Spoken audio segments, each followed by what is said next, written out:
Welcome into another edition of the Stripe Show podcast. I don't think I've ever been more excited for a podcast than I am this week. It has been an absolutely crazy week in golf, and that is to take nothing away from the genesis and the amazing play of Joaquin Niemann on his wire-to-wire finish there. Just amazing golf, but it seems that every bit of the talk from the Tuesday or Wednesday leading up to the genesis till right now has been all about it started, if I'm not mistaken, I don't want to toot our own horn, and I'll let Brandel do some of this. It kind of started here. It started here. We had an interview with Kramer Hickok, and he gave us some information. And when we released that, it really kind of seemed like a floodgate opened up. And it has been about the Saudi League and now Phil Mickelson for the last 10 days. And I mean, Brandel, where do we start?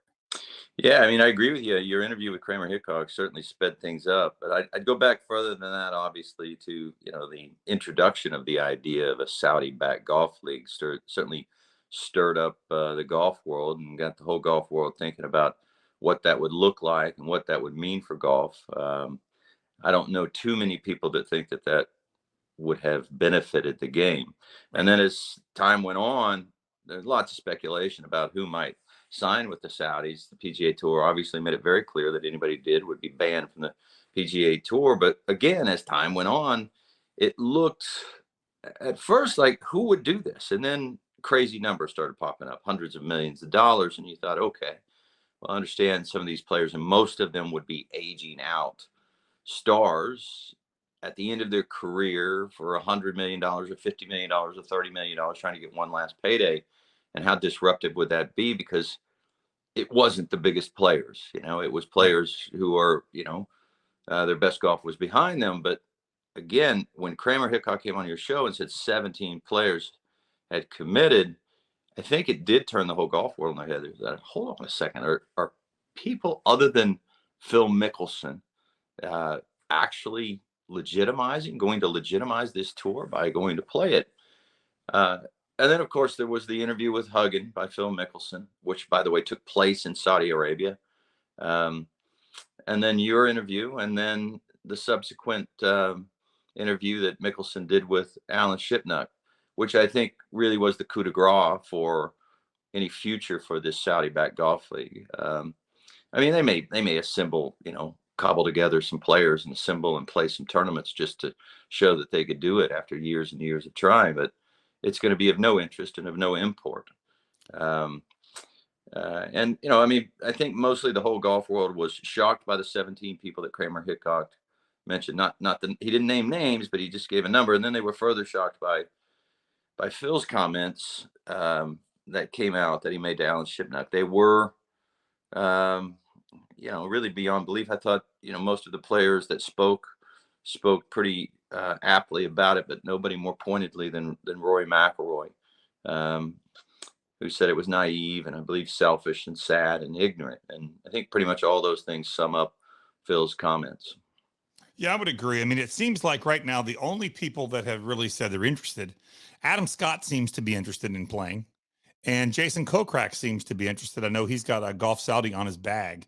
So their rundown of players is not amazing. They don't have, we've had Dustin Johnson has stepped out, Justin Thomas, Rory McIlroy, Tiger Woods, John Rahm. We've now Bryson DeChambeau, who was rumored to be a part of the program, now has said he's not. So they don't really have, like you said, they don't really have anybody that is a star to go play other than Phil. And that's up for, interpretation and discussion as well. But now it has really turned on. Phil has seemed to try yesterday. He tried to back out of what has happened and has tried to escape the hole he's dug himself. But at the same time, I read your tweet last night and I couldn't agree with it more. It was the most unapologetic apology I've ever seen. Yeah, exactly. I was out. I had lots of stuff going on yesterday. I got a call from our producer saying, could you come in? Phil's released a statement. I was 30 minutes from home. And I was like, well, all right, give me some time to get home and get ready. Right. But my wife took over driving, and I read the statement and I reread it. And I thought, I mean, again, the first paragraph, it was 6 paragraphs long, as I tweeted, but the first paragraph was was about him establishing that he was a victim, or trying to establish that he was a victim. Right. Uh, He's only trying to help everybody else, not himself. Exactly, that he was a victim. I called Alan Shitnut after I read the statement. I said, "Is this true? Tell me. At one point, at any point, did he say, 'Hey, this bit's off the record'?" And he said, "No, it never ever happened. Not one time. Which off the record has to be a consensual relationship between two people. It's like, hold on a second, what I'm about to say is off the record, and then the person interviewing them can push back. We say, hold on a second, you agreed to talk." Right. Or they can agree. And that, in that case, whatever they say is for background. So Alan said he was adamant that absolutely 100% did not happen. But this was, Phil trying to work both sides of the room. The first paragraph was totally about him trying to pretend he was a victim. The second paragraph was like him trying to pretend he was an activist. Like, what ill in that second paragraph is he trying to solve in the game of golf? That the world of professional golf doesn't have a tour funded by one of, if not the most reprehensible regimes in the world. Like, the game of golf really needs that. Right. That first sentence, golf desperately needs change. Who believes that? Right. Who believes that? Golf has never been better. It has never been more of a booming nature to the game, from the equipment that OEMs are selling, that they, for the first time ever, they have to deal with supply issues and not demand. I mean, they have so much demand, they worry about supply. Right.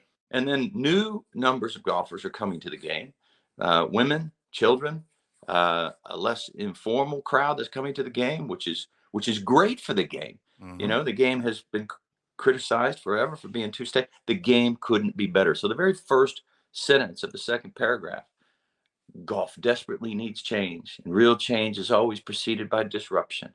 And I have always known that criticism would come with exploring anything new. I still chose to put myself at the forefront of this in spite change, taking the hits publicly to do the work behind the scenes. All he's doing behind the scenes is working both sides of the street so that he can ensure his biggest payday. You can dismiss the first two paragraphs of this statement because they're nonsense. And really, the third and fourth paragraphs are about spin and damage control. And they're about trying to shore up the damaged relationship, the damage he did to the relationship with the Saudis, when he said that they were scary mofos, and when he said that he's not even sure he wants it to succeed. This is a guy who, by the way, had written the operating procedure, or co-wrote the operating procedure for the Saudis, for this golf league. I mean, he's been in bed with them for a while, and he's stabbing them in the back. This is, again, Phil trying to work both sides. And then the fifth and sixth paragraphs were about him trying to say, look, I'm really just a good guy here.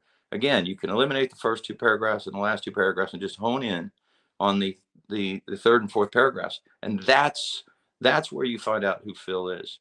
It's really just about him trying to shore up a relationship so he can get one big payday from the Saudis. No words to mend the fences with the PGA Tour. No acknowledgement that the words he said had done damage, or were trying to do damage to the PGA Tour. It was one of the worst apologies I'd ever seen written. It's as if he doesn't have a PR agent or anybody to edit this thing. Yeah, I agree with you. And there's something that you're much more privy to that maybe you could lend us, just shine a little bit of a light on than I am, much as a fan of golf. Phil has always seemed to be, since I've been watching golf for probably close to 20, 25 years now. Phil's always seemed to be like the fans guy, the working man's guy. And he's all Mr. Thumbs Up and all smiles when the cameras are on, and he signs autographs, and he seems like the super good guy that everybody likes. And Tiger was always painted as the guy that wasn't nice. And he was like mean. And just Phil always seemed to be the good guy. Is that not who Phil is? Is he somebody else in the locker room with the players than he is the guy that we see on camera every single weekend? Well, most of the players, I dare say darn near 100% would rather play with Tiger, and they recognize Tiger for being authentic. Phil's always had a reputation amongst the players as trying to manipulate almost every scenario to benefit himself. And it wasn't always that Phil signed these autographs. He certainly didn't when he first started on the tour, and for a very long period in the 90s. I watched him. I told this story. I It was about 95, 96. I was playing the AT&T. I had an early tee time at Spyglass.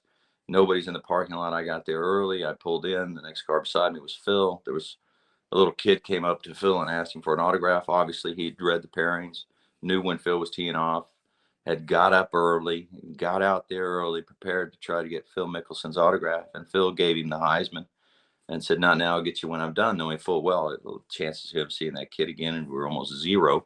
And the kid came over, who didn't know who I was, I would imagine, but he, came over and asked my autograph. And I remember watching that and thinking, it'd take you 5 seconds to sign this autograph, but there were no cameras around, obviously. Right. And Phil had yet to figure out that he could monetize his image of signing autographs. That was related to him by somebody pretty close to his camp, close to him in his camp. And eventually he realized he could monetize the idea of signing autographs. And that's what we've seen. Again, I think Phil's always amongst the players been known to have a Machiavellian nature. But because of his popularity with fans, because he does win a lot, and I've said this before, I mean, we tend to oftentimes wrongly conflate with athletic achievement high character. We just assume somebody's disciplined and smart and conscientious and hardworking and all those things, and full of high character just because they win golf tournaments. And sometimes that's true. That's certainly true. I mean, I can think of scores of incidents where that's true. I mean, you go back years to Arthur Ashe and Roger Staubach, and more recently, you look at Roger Federer. It happens in sport that's the case, but not always.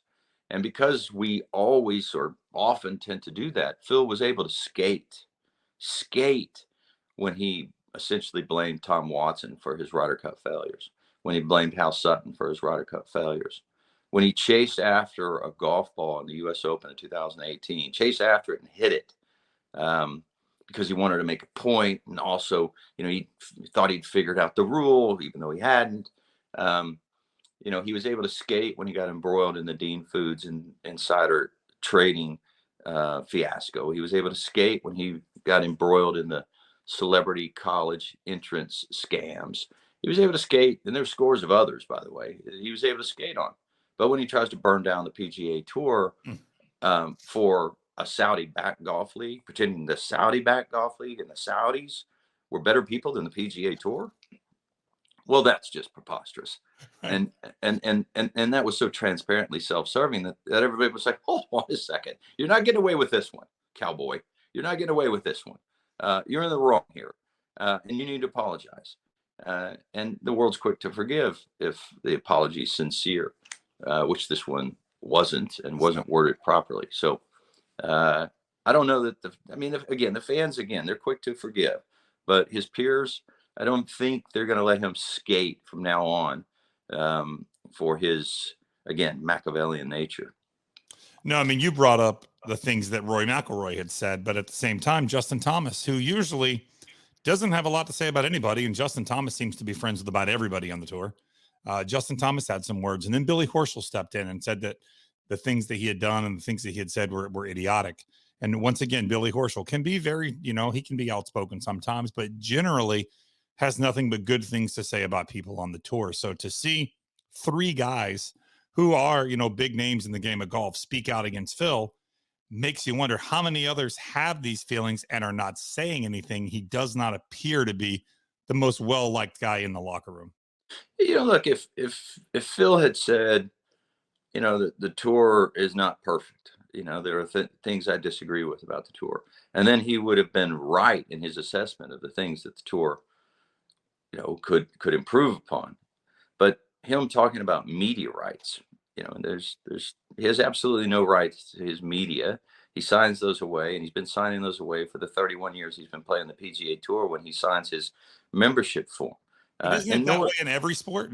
Tom Brady doesn't own the touchdowns that he throws in the NFL, correct? Imagine if Tom Brady did, and he could just put them on a loop. He could put all of his highlights, which they're an endless number Right. on a loop, or Steph Curry could put his on a loop. How much damage that would do to viewership of the NFL or the NBA. No sports figure owns their media rights. And the TV And networks, what are they paying for? That's what the TV networks that are paying these large sums of money, that's what they're paying for, to own that, to be able to broadcast that that's stuff. exactly right. And then Phil started talking about NFTs, or non-fungible tokens. Look, every sport is going to figure out how to monetize NFTs.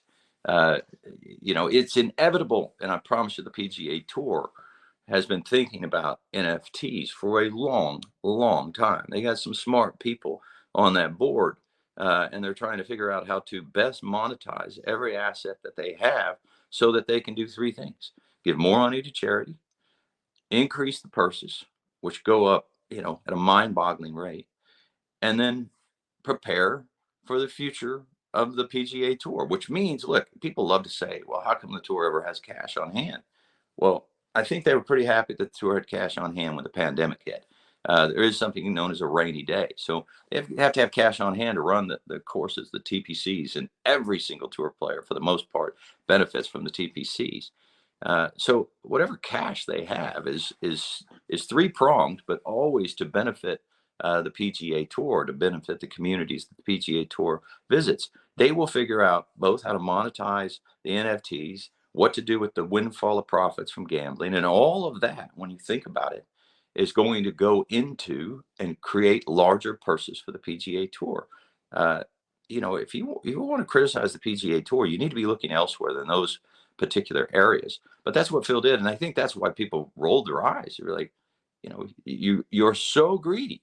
You've made $100 million, but we often don't talk about what he has in his pension fund, Phil.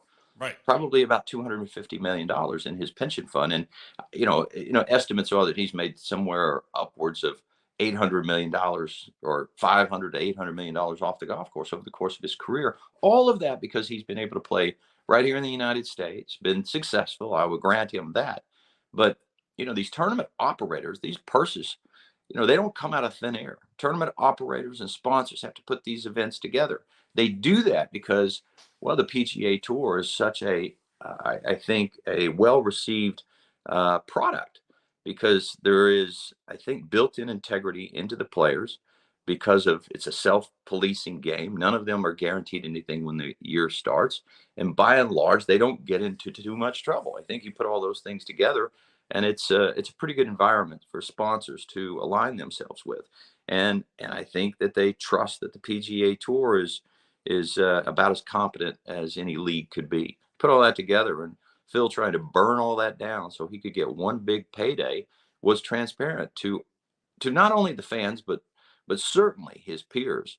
And that's why I think their words were so harsh and accurate. Yeah, you bring up sponsors. So last night, KPMG announced that they have immediately, split ways with Phil, and they said it was a mutual agreement. I'm not exactly sure how that was mutual, other than in Phil's statement, he did say that he gave sponsors the opportunity to leave. That's really kind of you, Phil, that after you basically said the human rights mean nothing to you, you want to use that to try and burn down the PGA Tour. Hey, you sponsors can just go ahead and go the other way if you want to. It was really, that's super noble of Phil. But he lost KPMG last night. I'm guessing there will be other sponsors along the way that will probably be separating ways. Do you think that will happen? Well, it wouldn't surprise me. I mean, he is essentially, in his remarks to Huggin, and then in his remarks to Shipnuck, I mean, he's essentially saying that he would rather get a payday than concern himself with human rights issues. It's tough to stand by that. It's and this is, by the way, the affiliation that those who are thinking about getting in bed with the Saudi-backed golf tour are going to have to deal with, because more and more consumers are looking at the dirty laundry of where the money's coming from, and it's hard to turn a blind eye to what goes on in Saudi Arabia by the same people that have the authority to sign the checks for these tours. It's the same people who are inflicting these barbaric and savage atrocities upon the population of Saudi Arabia that will be backing this tour. Right. That's who you are. Those are going to be your bosses. These callous brutes And where do you go if you don't get paid? I mean, what do you do? What's your action of recourse? You don't really have any. Right. Good luck dealing with them. All of a sudden, you go from being an independent contractor, getting to choose when and where you want to play. If an unexpected family event comes up, you can just say, I'm bowing out. Anniversaries, birthdays, soccer games, whatever you want to do as a tour player. As long as you play 15 events, 15 events. That's all you have to play. As long as you play 15 events, you can do anything you want. But all of a sudden, excuse me, you go from being an independent contractor, working for or working with one of the most philanthropic organizations in the world, the PGA Tour, to being a employee of one of the most draconian regimes in the world. And Phil's trying to paint the draconian regime as being better than the philanthropic organization. It's stomach turning stuff. Now, obviously, the apology last night, which you've already brought up, did have a lot of trying to mend fences with the Saudi League. But in his statement, he kind of burned both ends. Like, we know he's burned the PGA Tour, but then he said that, like you said, they were scary mofos, and they killed the U.S. ambassador guy, and he doesn't want to see them succeed. So he really kind of trashed both and left himself standing in the middle. Does he even? I mean, do you think he even has ground to stand on now? It feels a little bit to me, and I completely speculating this. It feels to me like he could have possibly already been suspended by the PGA Tour. That was the last line of, I need to take some time away. But at the same time, the things that he said about the Saudi group, do they still want to do business with Phil? Well, it's pretty well known that, he was writing the Saudi agreement. I mean, so the tour has said anybody that signs on with this league is going to be permanently banned. So if he's writing their agreement, I don't know how forthcoming anybody's going to be about whether or not he had signed on with the league, but it's clear that he was cooperating with them, which, it wouldn't surprise me at all if he were suspended from the PGA Tour, not one bit. But on the other hand, Phil was caught bad mouthing the very tour that was supposedly going to pay him $150 million.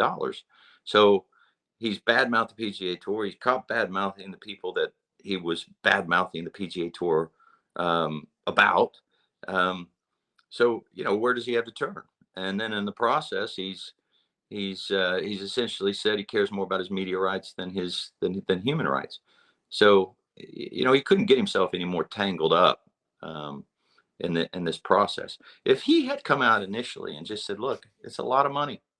I ask any of you out there, if you offered $150 million to do something, that you wouldn't consider it," I think everybody would have gone, "Oh, okay, you're right. I still, I still think, you've made enough money that you shouldn't get in bed with those people," whatever people want to think.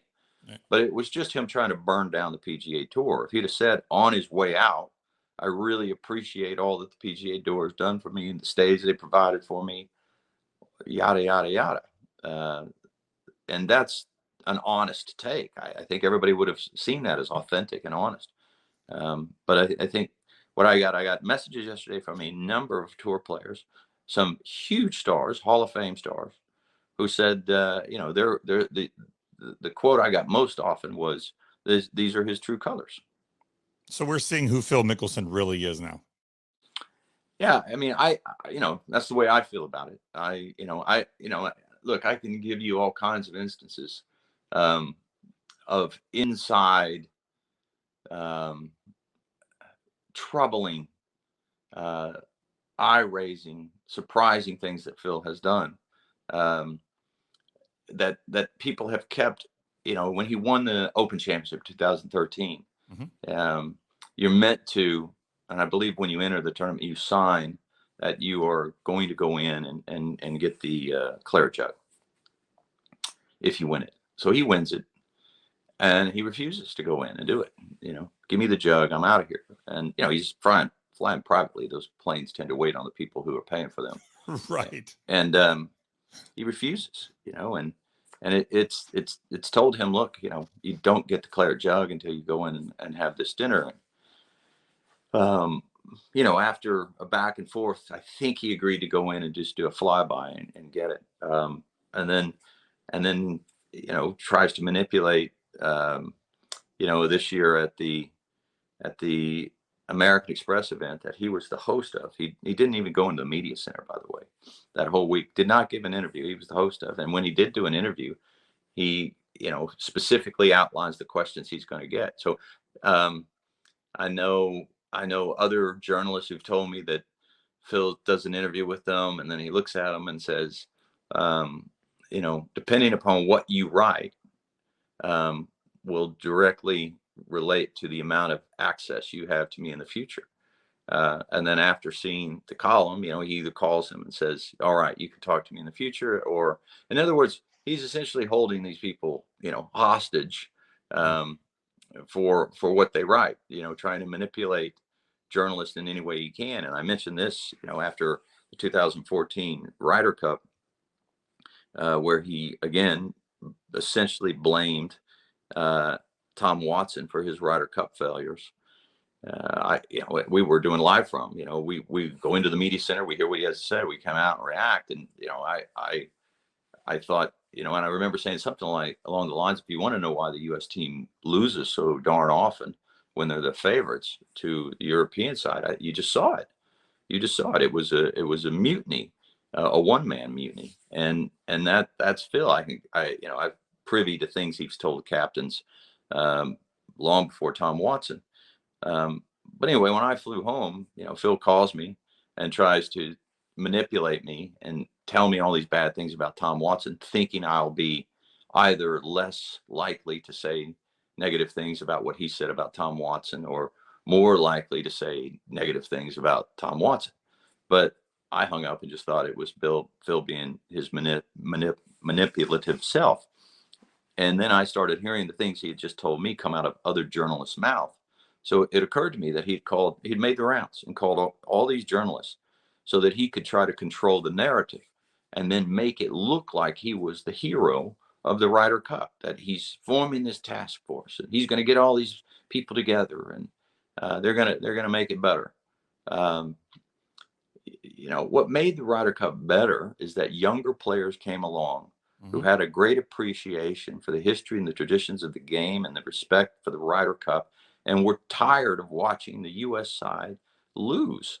The teams that lost from 1995 through 2019, the thing that they most had in common was that Phil was on them, and that Phil didn't like the fact that the PGA of America was making money from it and they weren't making any, that it wasn't enough for him, or the honor of playing for his country wasn't enough for him.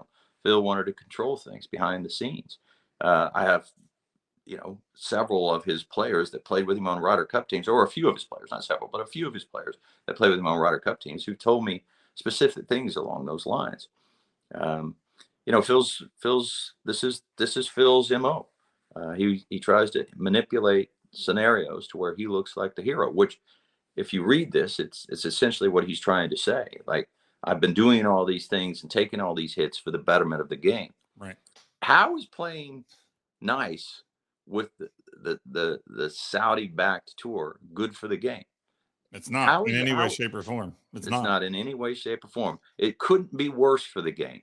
Right. Are there young players? Because once again, I think a lot of maybe the young guys that don't know have the same perspective that we, the fans, have, that Phil's just Mr. Good Guy, Mr. Thumbs Up, Mr. Sign Autographs, Mr. All Smiles. Are there young guys on the tour that he has befriended that are still his friend, or do they quickly realize, like, hey, this guy's not who I thought he was?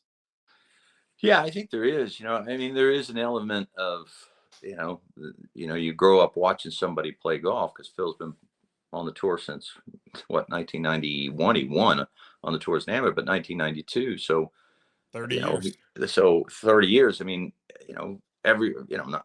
Almost every successful young kid would have grown up watching Phil, and Phil did amazing things on the golf course. I have tremendous respect for his talents as a golfer, and his ability to win so prolifically, and his endurance. I have tremendous respect for that. And as I said, you grow up watching them. There's a certain idolatry that takes place, and even sycophancy that takes place. And so, his yeah, I'm sure there are younger players who come out there and who are amused by Phil. They haven't, they don't quite have a peer for peer relationship with him. They're younger and they're looking up to him, and because he's won so much, they buy into, as I say, I mean, it's easy to sort of win your way to popularity. But I think all of them would have, at some point thought, well, that's Phil just being Phil. Right. And just write it off. And just write it off. People turn the other way, or they're amused by things. Superstars can get away with a lot, but they can't get away with trying to burn down a league, and by doing so, ruin the prospects for profit for those young players that he had. And so here they are, they're young players. They got their whole career in front of them, and Phil's trying to burn down the road to riches that he had for them, because the Saudi league is not a young player's option. There's a good chance you get banned from the PGA Tour if you go play it, and there's no way for you, if your game falls off, to sort of rekindle it, find your game, and find your way back onto the game and into that tour. Imagine if your game falls off, they're going to dismiss you like yesterday's trash. Look at Steve Stricker, who came out and had a wonderful start to his career, but then really struggled and lost his game, and was able to go back, practice, work, figure it all out, and come back as good as ever, and have a wonderful second half to his career. Well, that option is not going to exist on the Saudi Golf League. You go out there, you play bad for half a year, they're going to kick you off the tour. Or you play bad for the whatever the season is, they're going to kick you off. And that's it. You've got no place to play. That's not a young person's option. No. The PGA Tour is where a young player wants to be. The tour is just going to grow and grow and grow and grow, and the purses are going to grow, and then you can go play the PGA Tour Champions. You can play golf your whole life and get paid to do it, as Phil was about to do. Well, speaking of that, he's he did win. He won Furyk's event last year on the Champions Tour. He's won a couple of events on the Champions Tour. Moving forward, let's say it's 2022, it's 2047, 25 years down the road. What is Phil's legacy now, Brandel? What has he done to his legacy? Oh, he's damaged it. It will, whatever you want to look at his Wikipedia page, it'll be somewhere in there pretty early up, pretty high up, that he tried to head a coup to the PGA Tour. Look, I mean, if you read Greg Norman's Wikipedia page, I'm sure somewhere in there it talks about him trying to start a world tour. This is back in the 90s. Well, that world tour wasn't backed by tainted money. Right. So it was just a business operation where he was trying to take over the world of golf. I don't know that necessarily has a negative connotation with it. It was Greg, the businessman, trying to be Greg, the businessman. But his affiliation now with the Saudi-backed league and the so transparently evil things that these group of people and in control of Saudi Arabia, who run Saudi Arabia, that they're guilty of, it's tainted. And then the further fact that you're trying to burn down an organization whose sole job is to run tournaments that greatly benefit their members and benefit the communities they're involved in. This is going to taint Phil's reputation forever. Can he ever be a Ryder Cup captain? Can he ever be a President's Cup captain? Well, I sure don't see how. I certainly just don't see how. There's too many hurdles to get over here. You're first of all, the Ryder Cup thing. I mean, if you go back and look, I mean, he was a horrifically poor Ryder Cup player compared to his record, and that wasn't by accident. That was by apathy. And likely because by greed, I would maintain, because he likely showed up there apathetically because he was, he wasn't getting paid, Right. He certainly looked more enthusiastic in that match with Tiger, where $9 million, than I saw him early in his career. In the run up in his preparation, 2004 Ryder Cup, he's famously practicing on another golf course and switches equipment right before the Ryder Cup. I I don't think that's properly preparing yourself for the Ryder Cup. All of those things were dismissed and looked over. They would have been, because the larger part of the equation was he won 45 tournaments, he won 6 majors, and one of them after turning 50 years of age. So, those things would have prevailed. But I think right now, this will be right on par with those or above those. Yeah, I agree. I don't see how he can, because I don't think players will want to play for him at this point. They won't want to. They won't want to play for him, and the organization that he has to deal with won't want to put up with him. He'll have to put up. He'll have to, deal with the PGA Tour if he's playing as captain of the President's Cup, and deal with the PGA of America if he's captain of the Ryder Cup. And both of them, I would say, have had less than comfortable engagement with Phil over the years. Brandel, at this point, as we speak today, the week of the Honda, do you believe that the Saudi Golf League is dead in the water? Do you believe we will see any type of, because right now, I think the only 3 players that we know that have kind of said that they're open to it still, they haven't said they're not, is Phil, Kokrak, and Adam Scott. While all 3 of them are great players, I don't think they can float an entire league, and I don't know who else they would add in. They said they needed 40 players, if you believe what you're reading. Where is it dead in the water? Are we done? I don't think so. I think these people have billions of dollars, and they still have a need to sports wash their reputation. So I think they will cobble together some players somehow. They'll go after young players before they've really become stars, or players that are not really that big of stars, and they'll go after some old players that were formerly stars and their best golf's behind them. And I think they'll cobble together some sort of league. Are you hearing any other names other than those 3 that I mentioned? Well, I've heard the names of Westwood and Stenson and Poulter, and as you mentioned, Adam Scott, Paul Casey. I'm hearing those names. But again, if you put Poulter, Westwood, Casey, Adam Scott, and Phil Mickelson, you put them all together, they're all in their 40s, or as Phil's in his 50s.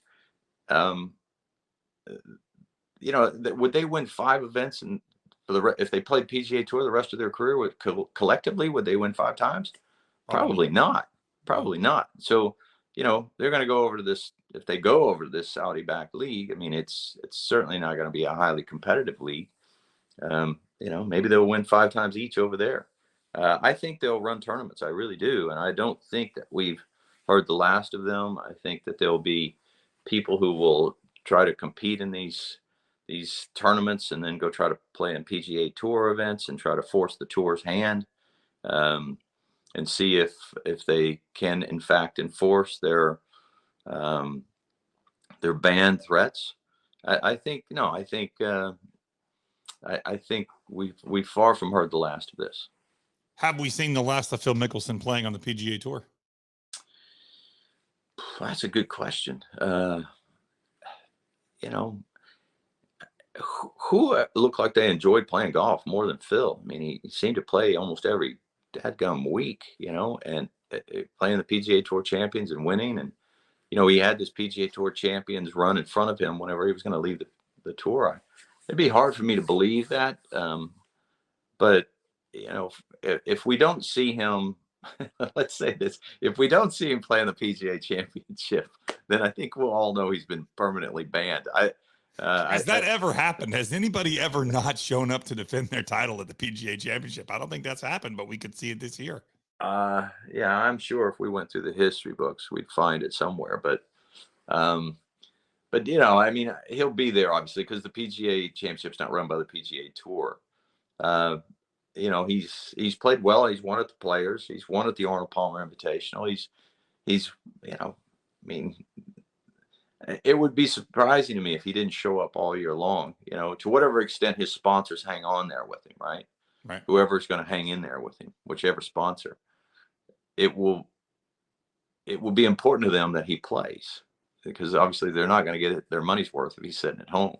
Right. So, to whatever extent sponsors hang in there with him, it's going to be based upon him playing at the highest level. And that's another thing I never quite understood. Playing the Saudi League is not at the highest level. It's not going to be in the hours that are going to be televised with the highest ratings. So whatever agreement any sponsor has with these players, it's going to be complicated by the fact that they're playing wherever. If they're going to be in the Middle East, it's going to be whatever. I don't know where it's going to be televised, but it's going to be hard to find, and then it's going to be at 2 or 3 o'clock in the morning. So whatever sponsors agreements people have with these players, I suspect would be under question about who they're playing with, where they're playing, the time it's aired, and the ratings. Right. Now I had Kramer had said that he had heard 10 or 12 events here in the U.S. And then I had seen some other reports that have now been since said that are not true, but some other reports had said that they were talking to some Trump golf courses, Trump Doral, and a couple other places where they were going to hold events. But then I had seen that wasn't happening either. So, every day you read one thing, you read something different the next day on this league because nobody really knows what to believe.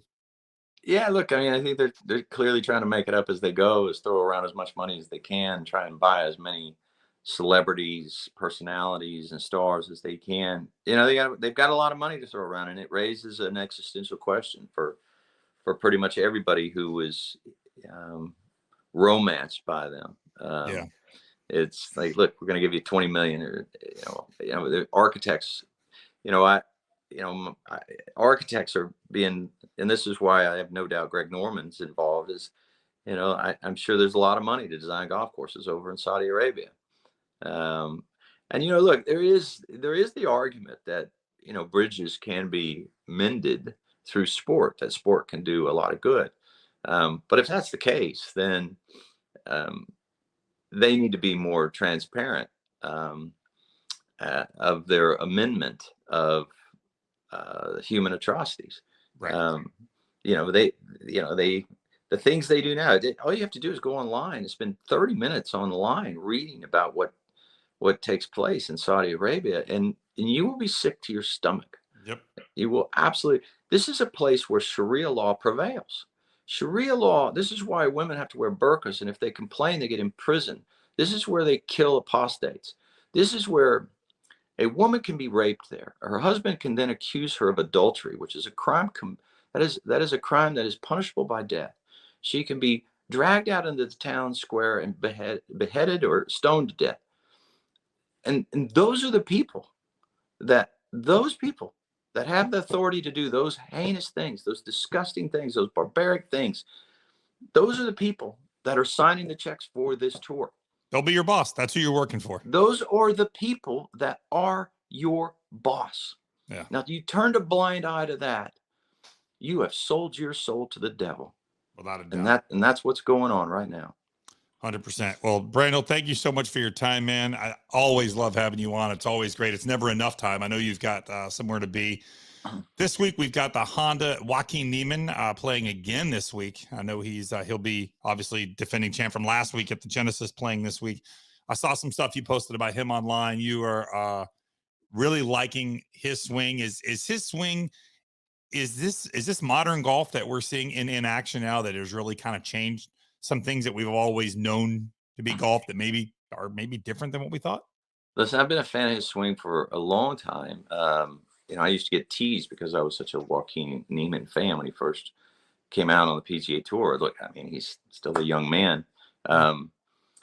His swing, it's a throwback to me. It's you could say there's modern aspects to it, but it's a throwback. I mean, his right side bend, coming into the ball, I've always thought it's positive, and to some extent, a little bit of a negative, but it certainly has a lot to do with such his great impact dynamics. It reminds me of Lee Trevino, who had similar amount of right side bend.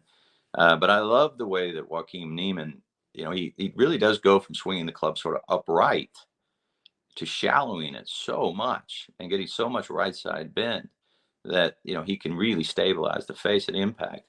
People will always say, "Oh, tour players all look alike at impact." You look at him at impact, and you look at Jim Furyk at impact, and you say that both of them have very stable club faces.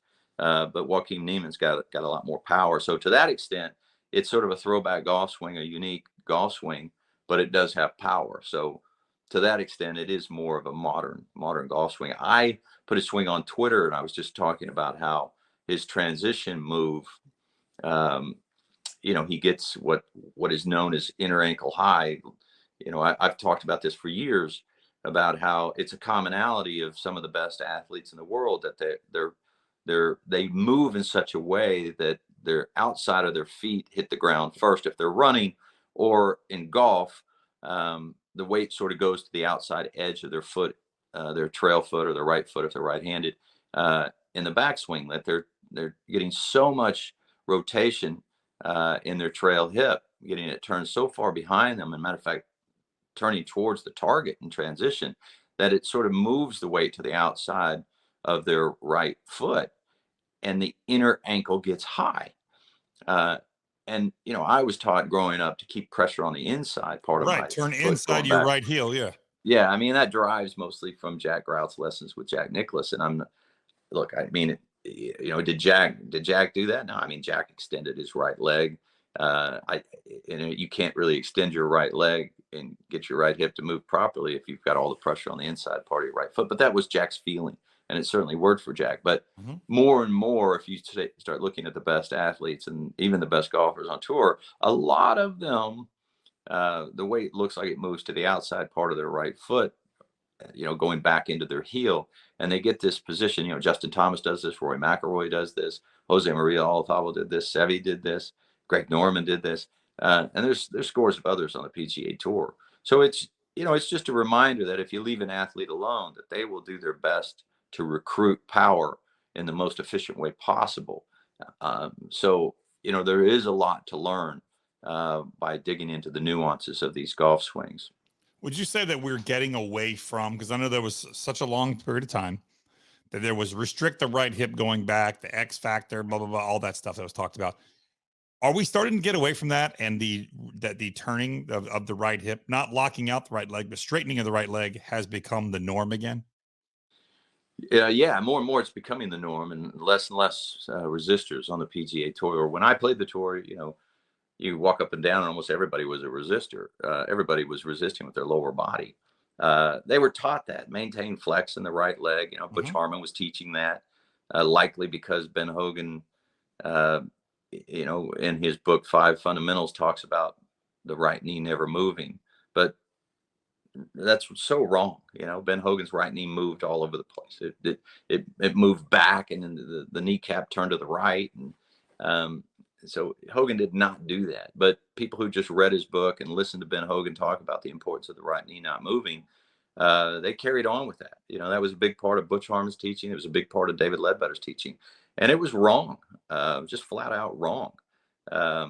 But they taught it anyway, and tour players, because they had the ear of everybody, they were on the magazines, cover of magazine, they were writing books, and you'd see Ledbetter down there kneeling with his hand behind Faldo's right knee, and it is not the way to generate the most power. That's for sure. You can immediately see a spike in power by extending your trail leg, getting your hip turned behind you, and leading your lead heel. You're just going to turn bigger, make a wider circle, and I would say you have more time in transition if you do that. And it sets up a proper sequence. It allows you to have a proper sequence, because if you resist with the lower body, chances are your lower body is going to spring very quickly towards the target and begin to unwinding too quickly. So you have to generate power by jumping. But if you turn behind the golf ball, extend your trail leg, get your lead foot off the ground, then you've got more time to deliver the club properly, more time to generate power. And I think you do it with an ease of motion. I don't think it's any coincidence why uh, the careers that have lasted the longest have had, for the most part, the biggest move, like Sam Snead and even Phil Mickelson. So you can learn a lot from those moves, and that pretty much shoot holes in the resistance idea. Yeah, and a lot of the resistance people, the Jason Day, even Brooks Koepka, Yeah, but he's some of not doing these it guys, anymore. yeah, Yeah, they've had injuries, and that's some of that is brought on by the resisting, because it's not good for the lower back either. no doubt. And Jason Day is not resisting as much anymore. He's getting a Mhm. deeper turn into his right hip. His golf swing's longer. If he'd have done this when he was younger, he'd have hit the ball higher. I think he'd have hit the ball better. Ball striking was never his forte. It was always his short game. He did hit the ball better, and he would have been less injured. There's not a doubt in my mind. I agree. Well, Brandel, thank you so much. When will we see you again? Obviously live from at the Players. Are you, will you be on this week during the Honda? Well, we have live from at the Arnold Palmer Invitational. So Okay, cool. I take off really early next week. We'll have shows starting Wednesday, so we'll no doubt have a lot to talk about. Exactly. That week. I'm off this week, but I got a lot going on. So look forward to catching up with you again somewhere down the line, Froggy. Thank you so much. Absolutely. So we'll see you Wednesday, all next week at the API in Orlando, live from, and then we'll see you live from the Players. That's right. Here in Ponte Thanks so Vedra. much. Good deal. Thank you so much, Brandel. Appreciate it. Thank you so much for watching another Stripe Show podcast. Hopefully we can get out of this Saudi talk and out of this Phil talk and get back to enjoying the game that we love so much and talking about the guys that are playing it, the guys that deserve all the credit. So thank you so much for listening to another Stripe Show podcast.